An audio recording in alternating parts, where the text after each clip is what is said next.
In 63 BC, the Roman general Pompey the Great captured Jerusalem, bringing an end to Judea's independence. He broke up the territory and turned it into a client state under Roman control. John Hyrcanus II was installed as a puppet ruler, holding the titles of both high priest and king of Judea. But in reality, he ruled in name only, recognizing Roman authority and serving at their pleasure. Hyrcanus' brother Aristobulus II was taken captive by the Romans and paraded through the streets of Rome during Pompey's triumph in 61 BC. Despite the public humiliation, he was treated fairly well afterward and managed to escape in 57 BC, returning to Judea. There, he raised a rebellion, not so much against Rome as against his brother Hyrcanus. Aristobulus was willing to rule Judea under Roman authority, but the Romans didn't support his return. The uprising was quickly and brutally crushed by Aulus Gabinius, the Roman governor of Syria. Afterward, the Roman Senate officially abolished the royal title in Judea. Hyrcanus was no longer recognized as king and was instead given the lesser status of ethnarch, a regional leader with limited powers. Hyrcanus himself was a weak and indecisive ruler. Over time, real authority shifted to his advisor, Antipater, a nobleman from the royal Edomite family. Antipater gradually became the true power behind the throne. He began placing his own family members in key positions. His older son, Phasael, became governor of Jerusalem, and his younger son, Herod, was appointed the governor of Galilee. Aristobulus was sent back to Rome as a prisoner, but during the civil war, Julius Caesar released him and ordered him to lead 2 legions to Judea to distract Pompey's forces in the region. However, he never made it. Before he could even leave Rome, he was poisoned by Pompey's supporters. After his father's death, the struggle for power in Judea was taken up by his son, Antigonius II. Following Caesar's assassination in 44 BC, Antigonus made several attempts to start a revolt in Judea, but each time he'd failed. Eventually, he turned to the Parthians for support. In 40 BC, a Parthian army under Pacorus I defeated the small Roman and Judean forces and marched into Jerusalem. The Parthians set up their own administration in Judea, making it a vassal kingdom. Backed by Parthian troops, Antigonius II tried to revive the old Hasmonean order. His rule was marked by brutal crackdowns on pro-Roman factions, especially the family of Antipater and the supporters of Hyrcanus. John Hyrcanus was captured and mutilated. His ears were cut off to make sure that he could never again claim the title of king or high priest. The same was planned for Antipater's eldest son, Phasael, but when he found out, he took his own life. Herod, the younger son, managed to escape the besieged city and fled to Rome, where he secured the support of Mark Antony and the Roman Senate.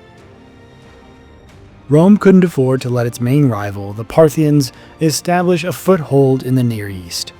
In 39 BC, the Senate officially named Herod the rightful king of Judea and backed him with military support, a huge force of 11 legions, enormous by the standards of the time.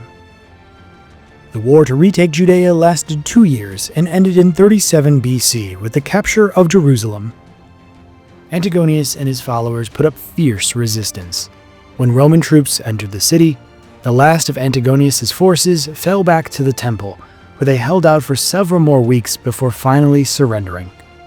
Antigonius II was captured and taken to Antioch, where, on Mark Antony's orders, he was executed by crucifixion, the first known case in Roman history of a king being put to death that way.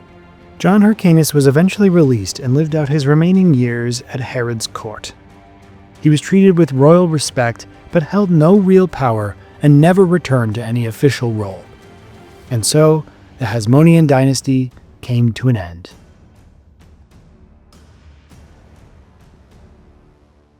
After taking control of Judea, Herod managed to bring order to a region that had been torn apart for decades by civil wars and dynastic struggles.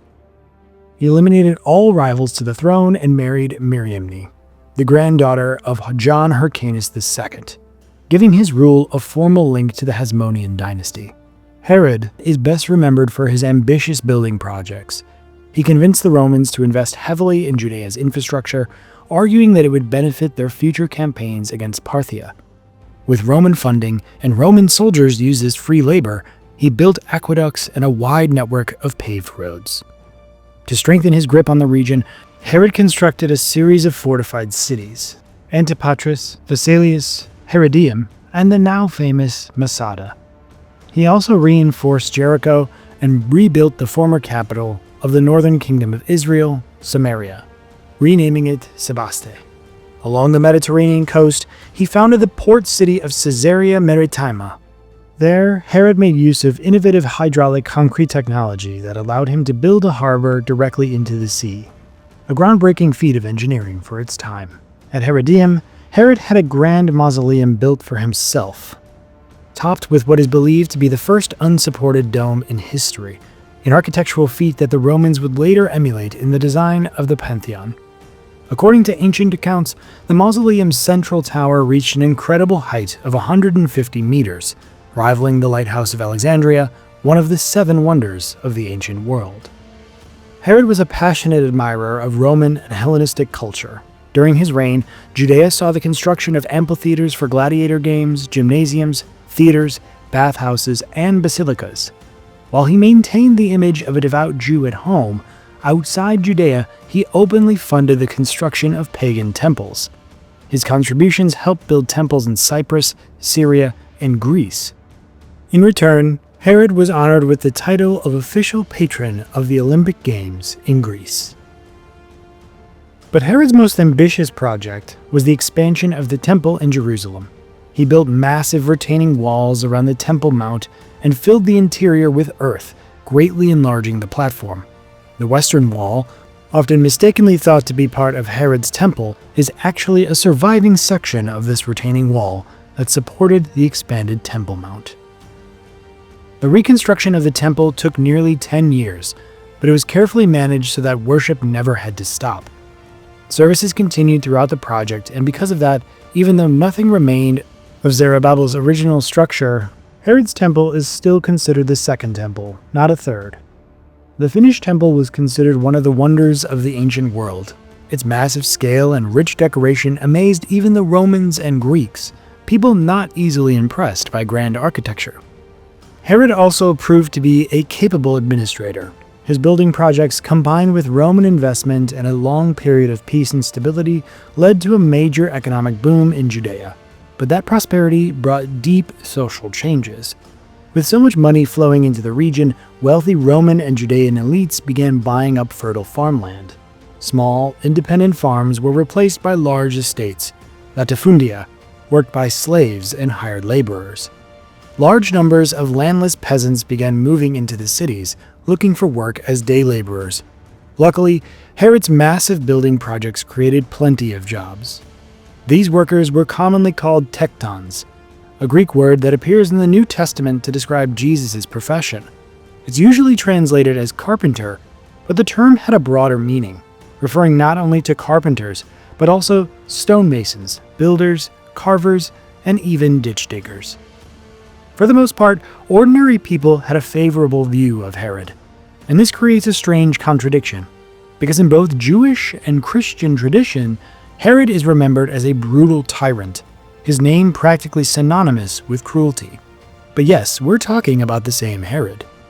He wasn't exactly gentle. Herod dealt harshly with anyone who opposed him. Even before he became king, while still Tetrarch of Galilee, he crushed a revolt led by Hezekiah with ruthless force. After taking power, he purged the Sanhedrin, executing those who opposed him and filling their seats with loyalists. His own family wasn't spared. He had 2 of his sons, Alexander and Aristobulus, put to death. Emperor Augustus famously joked, "It's better to be Herod's pig than his son." At one point, so worried by rumors of a potential uprising, Herod ordered the execution of several prominent citizens, just in case, to prevent a threat that may not have even existed at all. Still, Herod's cruelty wasn't unusual for the time.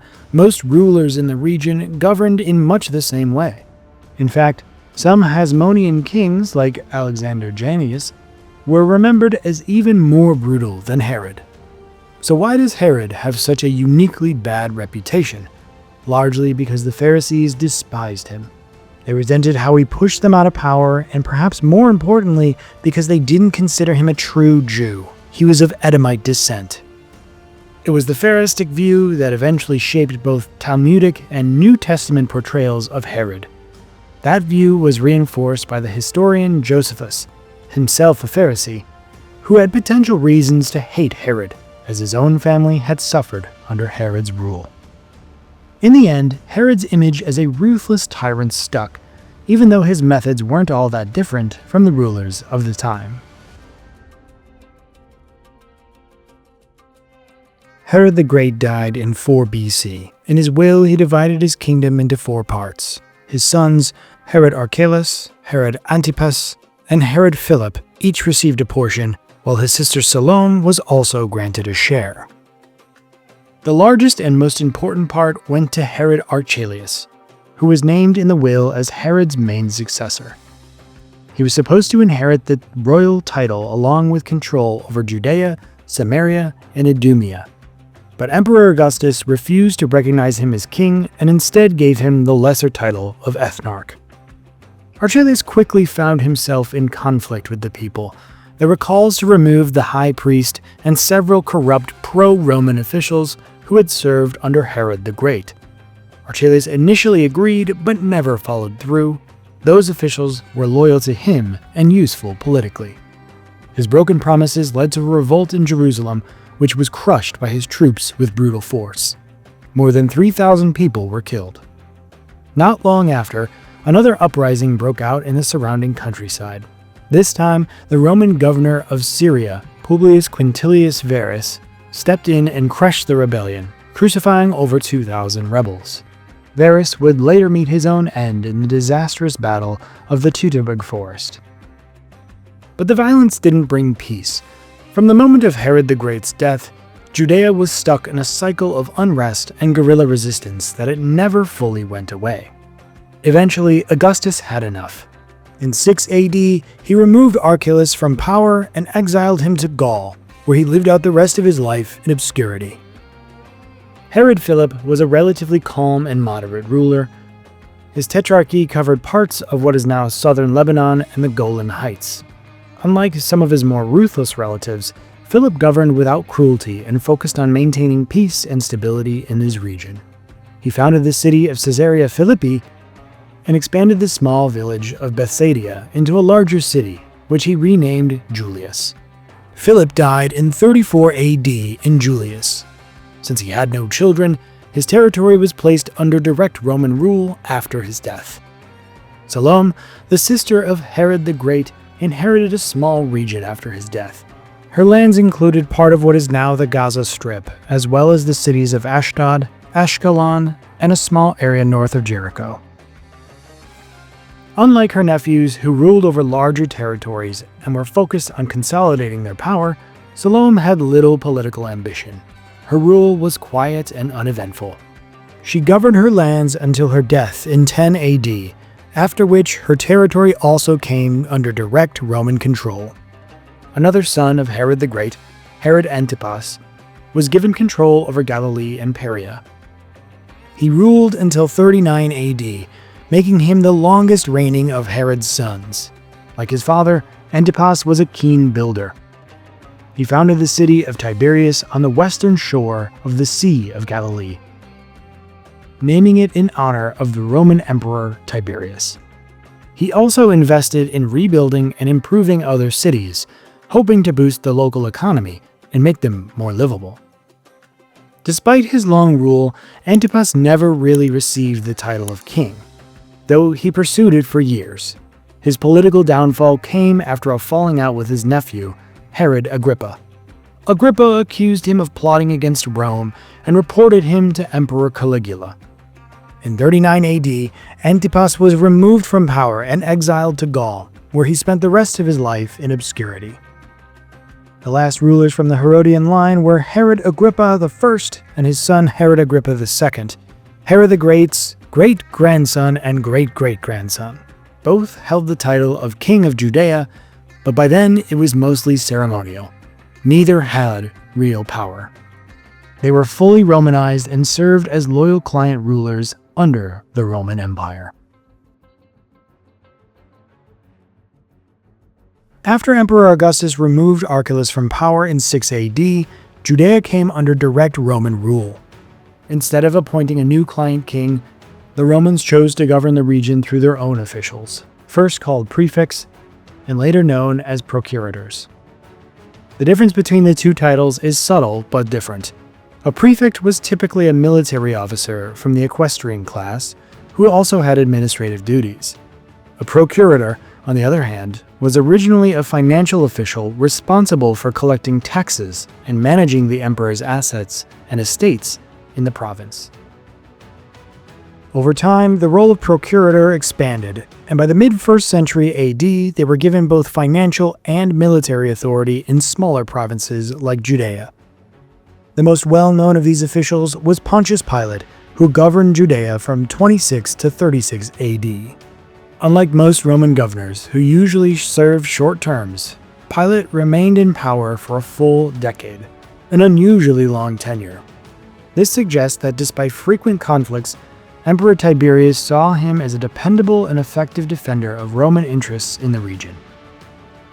Pilate's arrival in Judea quickly stirred religious tensions.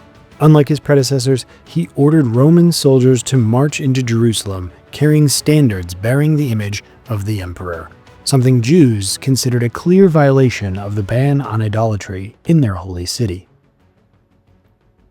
Outraged, a delegation of Jewish leaders traveled to Pilate's residence in Caesarea to protest. When Pilate threatened them with execution, they responded by baring their necks, ready to die rather than tolerate what they saw as blasphemy. Realizing that a massacre would only cause more unrest, Pilate backed down and ordered the standards removed. But the unrest didn't stop there. In another incident, Pilate took money from the temple treasury to fund the construction of an aqueduct in Jerusalem. When protests broke out, he sent soldiers disguised in civilian clothes into the crowd. On his signal, they pulled out hidden clubs and violently dispersed the demonstrators. The Gospels portray Pilate as a reluctant official who condemned Jesus only under pressure from the Jewish authorities. But that image likely reflects an early Christian effort to shift blame away from Rome. Jewish authors of the time, like Philo and Josephus, paint a very different picture, one of a harsh, corrupt governor with little respect for Jewish beliefs. In 36 AD, Pilate brutally suppressed a religious movement in Samaria. A prophet had claimed to know the location of sacred relics hidden by Moses, and the crowds gathered to follow him. Pilate responded with a violent crackdown, killing many of the prophet's followers. The Samaritans filed a complaint with the Roman governor of Syria, Vitellius, who ordered Pilate to return to Rome to answer for his actions. By the time he arrived, Emperor Tiberius had died, and what happened to Pilate after that remains unknown. Under Roman rule, Jewish society split into several religious and political factions.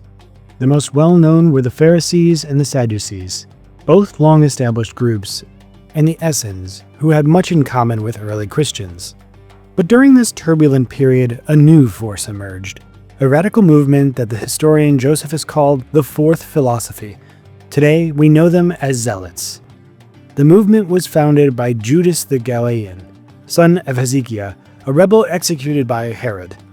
In 6 AD, Judas led an uprising against a Roman census.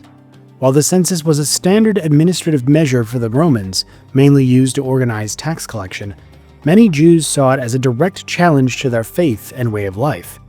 Theologically, it was viewed as a violation of God's ownership of the land, which they believed belonged to him alone, not to the Roman emperor. Practically, it signaled the arrival of a crushing taxation.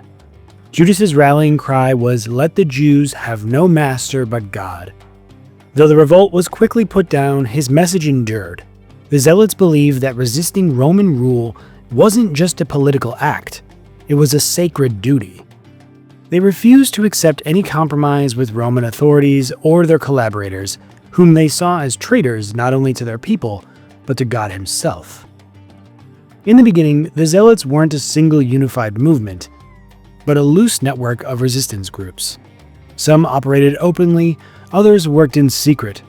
The most extreme among them were the Sicarii, named after the short, curved daggers, sicae, that they hid beneath their cloaks. Their specialty was assassination. They targeted Roman officials and Jewish collaborators, often striking in broad daylight in crowded places, then disappearing into the crowd before anyone could react. As Roman rule grew harsher, more people were drawn to these radical groups. What started as isolated acts of resistance gradually turned into a full-blown uprising. The countryside became increasingly dangerous for Roman authorities and their supporters. Tax collectors were ambushed, patrols attacked, and anyone suspected of collaborating with the Romans was executed. In the decades leading up to the First Jewish War, tensions between the Jewish population and the Roman authorities steadily escalated. The province was plagued by a string of corrupt and incompetent governors, many of whom seemed to be pushing the region closer to open rebellion. After the time of Pontius Pilate, Judea was governed by a series of prefects and procurators, each seemingly worse than the last. One of the most notorious was Antonius Felix, who ruled from 52 to 60 AD. The Roman historian Tacitus described him as someone who exercised royal power with the instincts of a slave. In an attempt to win favor from the locals, Felix married Drusilla, a Jewish princess from the Herodian dynasty. But instead of calming tensions, his rule only made things worse, marked by arbitrary arrests, public executions, and unchecked violence. His successor, Porcius Festus, tried to introduce reforms, but died before he could make any real difference. After him came Lucius Albinus, who treated the province like a personal money-making scheme, freeing prisoners in exchange for bribes and imposing harsh taxes on the population. The final procurator, Gessus Florus, was the last straw. His greed, brutality, and open disdain for the Jewish people pushed the province beyond its breaking point and set the stage for a full-scale revolt.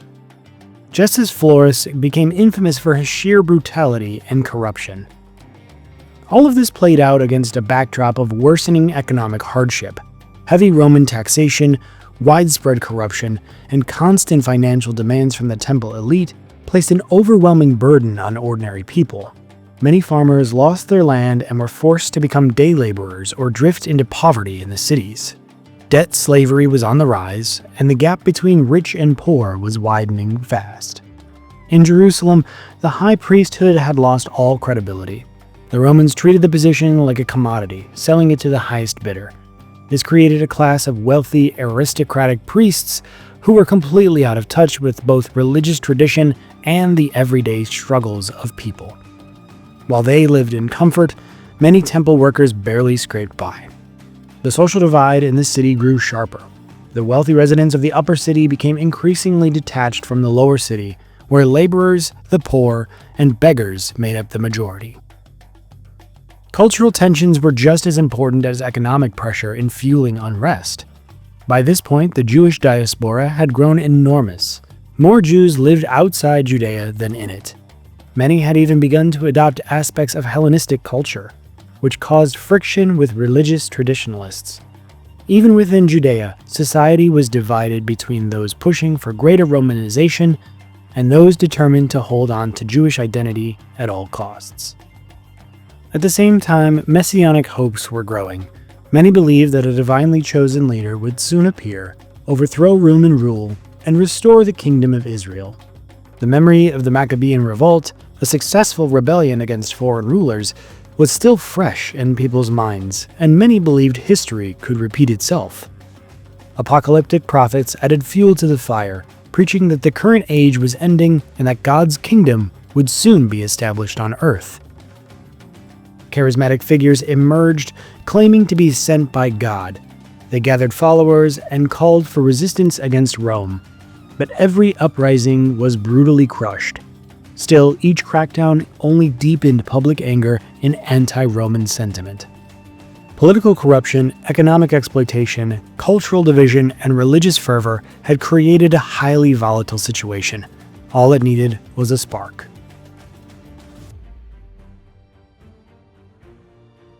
The First Jewish War was set off in 66 AD by a spark that had been building for years.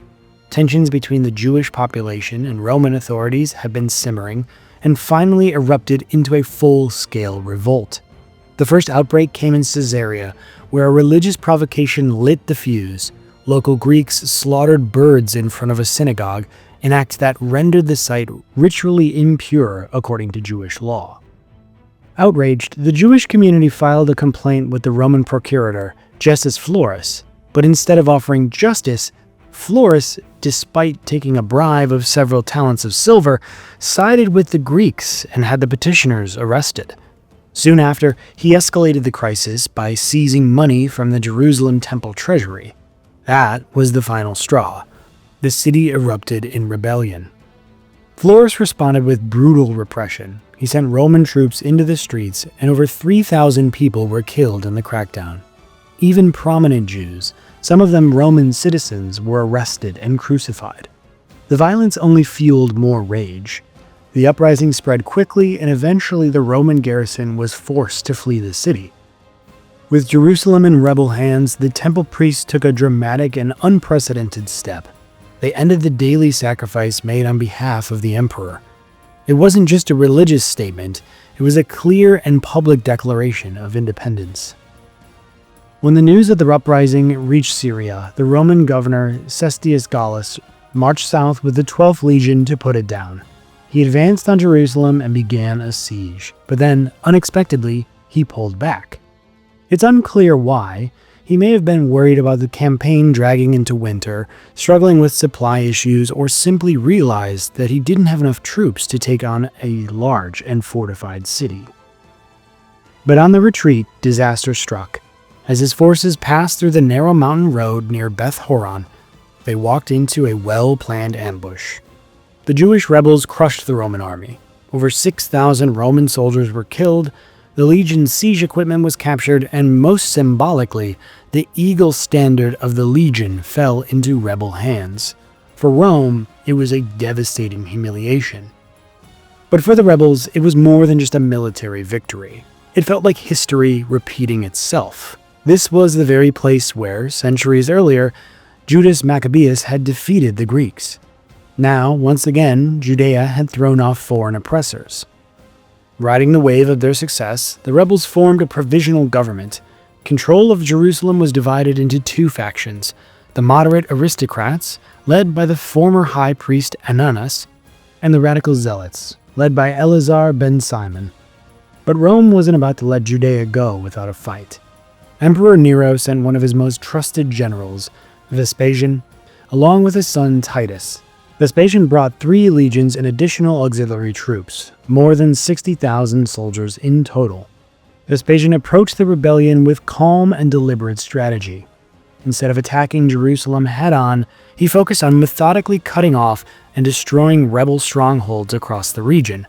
Galilee was the first to fall.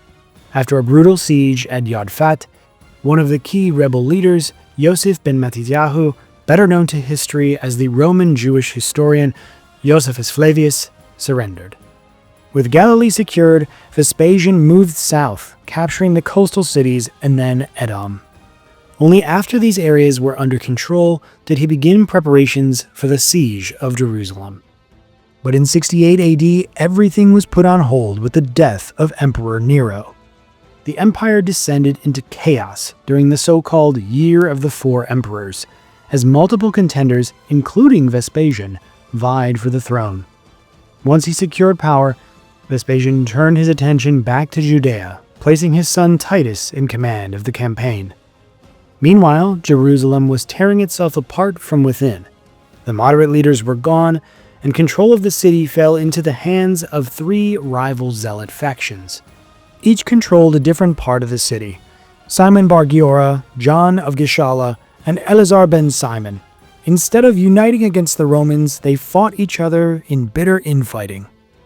In April of 70 AD, during Passover, when Jerusalem was crowded with pilgrims, Titus arrived and laid siege to the city.